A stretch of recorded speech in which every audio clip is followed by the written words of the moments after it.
Hi, in this video I'm going to be going over the modifications I made to my 1992 Scout 141 SportFish.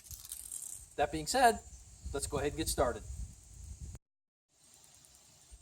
This is an overview of the modification I've made to my 1992 Scout 141 SportFish. As I move to the rear or stern of the boat, you can see I've added the decals for the name of the boat, and I also wired in a transducer for my Lowrance fish finder. Going around to the other side here, there's the discharge tube for the bilge pump, and in the rear section of the boat down there you can see the bilge pump along with an automatic float, and that allows me to keep the bilge pump on when it's docked, just in case there's rain or water gets in it. I don't have to worry about it flooding. And there's the cranking battery, and attached to that I have a waterproof box, and inside the waterproof box I have a marine rated blade fuse box, and I wired in all my new electronics to that. I prefer the bladed fuses over the glass fuses in boats. And as we go towards the front,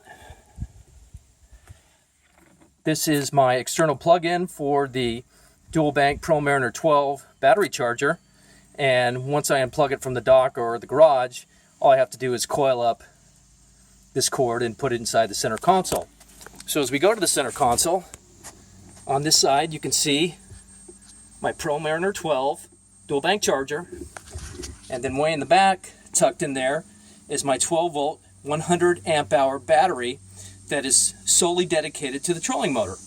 And then I also have the 60 amp circuit breaker for it. Coming out a little bit, there's the switches for my 12 volt power port, along with a dual USB charging port that also has a voltmeter for the cranking battery. And then over here I have my bilge pump controls and the standard navigation lights.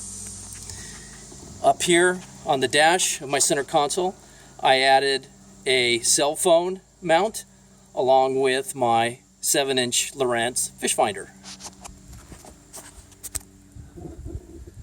And continuing to move forward,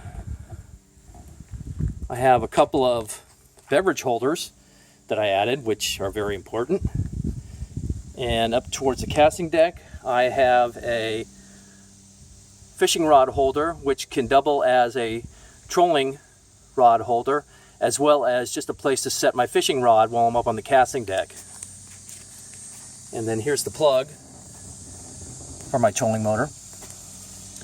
And up on the casting deck, I'll come out a little bit further, I have my 12 volt 55 pound Minn-coated Traxxas transom trolling motor with a 42-inch shaft.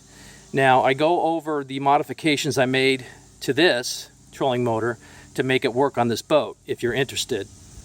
And as I go up towards the front or the bow, there's the modified bow mount I used to change this from a transom to a bow mount trolling motor. So that's it. All I have to do now is test it out on the water. So that's it. If you have any questions, please leave them for me in the comments. Thank you.